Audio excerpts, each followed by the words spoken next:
A journey into the heart of the unknown, where aircraft vanish and answers fade into silence. This is Mystery Flights, uncovering aviation's most haunting disappearances.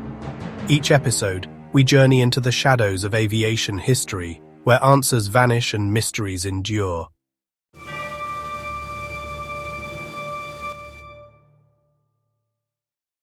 The night of March 8, 2014, was thick with tropical humidity over Kuala Lumpur. Rain fell in heavy, relentless sheets, drumming against the vast expanse of the international airport's roof. Lightning fractured the inky black sky, just for a moment illuminating the sleek, powerful form of a Boeing 777. This was Malaysia Airlines Flight 370, registration 9MMRO. Inside the sprawling terminal, passengers for flight MH370 gathered at Gate C1, a mix of weary business travelers, excited tourists, and families heading home. On the flight deck, Captain Zahari Ahmad Shah and his first officer, Fariq Abdul Hamid, were methodically working through their pre-flight checklists.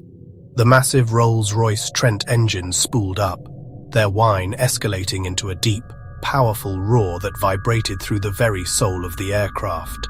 With immense force, it surged forward, lifting gracefully into the turbulent electric sky, a silver bird swallowed by the night. The climb was smooth, despite the weather. MH370 ascended through the layers of dark, moisture-laden clouds, punching into the clearer, calmer air above. In the cabin, the flight attendants moved with practiced efficiency. The seatbelt sign blinked off with a soft chime. Passengers settled in for the 6-hour journey.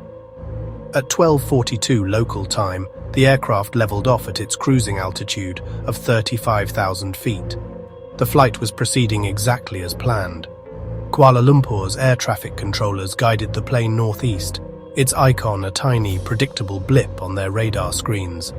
Outside, the stars shone with a brilliant clarity impossible to see from the ground, a silent, glittering audience to the unfolding drama. At 1:01, Captain Zahari's voice was heard over the radio. Malaysian 370, maintaining flight level 350. His voice was relaxed, unremarkable. A few minutes later, at 1:08, the aircraft's ACARS system sent its last scheduled report. All systems were functioning perfectly. There was no hint of trouble, no sign of the abyss that lay just minutes ahead. At 1:19, the controller in Kuala Lumpur transmitted the standard instruction.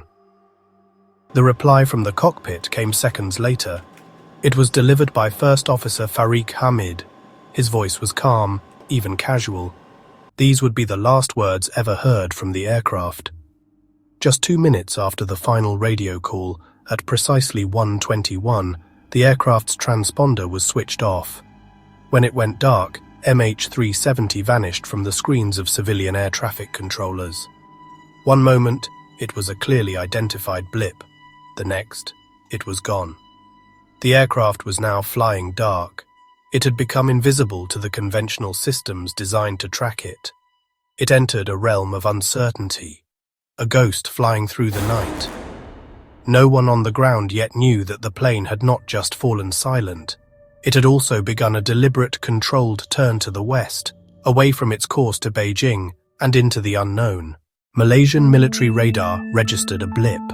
It was an unidentified aircraft, flying without a transponder, making a sharp turn back across the Malay Peninsula.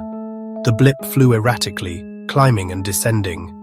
It climbed to 45,000 feet, above the 777's approved ceiling, then dropped sharply. The unidentified aircraft continued west, flying over the island of Penang, a path that would have taken it close to Captain Zahari's hometown. Was this a coincidence, or a final silent farewell? The last primary radar contact came at 2:22. The blip was far to the northwest of Malaysia, near a waypoint known as Mekar, out over open water. And then, it was gone again. But it was not entirely silent. The aircraft's satellite data unit had continued to operate, sending automated handshakes to an Inmarsat satellite over the Indian Ocean. The signals confirmed that MH370 had continued its journey for hours, flying south into one of the most remote stretches of water on the planet. The ghost had a trajectory. As dawn broke across Southeast Asia, the silence from MH370 began to transform from a technical issue into a terrifying reality. In Ho Chi Minh City and Kuala Lumpur, air traffic controllers were now in a state of escalating alarm. Repeated calls to the aircraft went unanswered. At Beijing Capital International Airport, a crowd of family members had gathered, but the status for MH370 changed from on-time to delayed. Then, the board went blank. The world's media machine roared to life. MH370 became the biggest story in the world. How could a modern airliner simply vanish without a trace? The initial search efforts focused on the South China Sea. For days, ships and aircraft from multiple nations scoured the waters, but they found nothing. They were looking in the wrong ocean. The revelation from the Inmarsat satellite data changed everything. The focus shifted dramatically from the South China Sea to the immense southern Indian Ocean. This was a brutal, unforgiving stretch of ocean. The search area was enormous, covering millions of square miles of deep, treacherous water. An unprecedented international effort was mobilized. Military planes flew long, grueling sorties from Perth, Australia, their crews scanning the churning grey water for any sign of debris. The hunt moved to the deep ocean floor. Specialized ships began the painstaking task of mapping the seabed miles below the surface.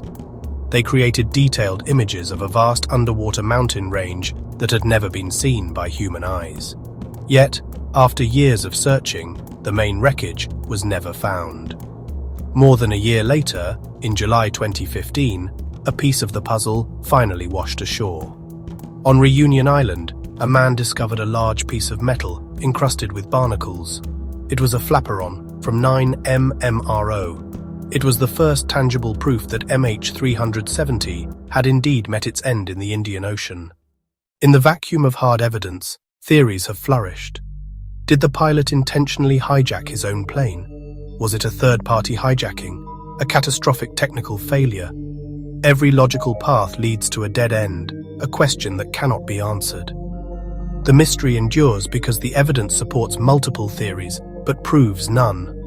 The bulk of the aircraft rests somewhere on the floor of the Indian Ocean, a cold, dark tomb holding the secrets of its demise.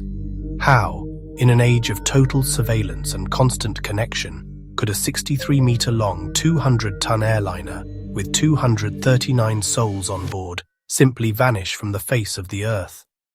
The mystery doesn't end here. Every flight has a story, and some are never meant to be solved. Join us again as we chase the shadows of the skies.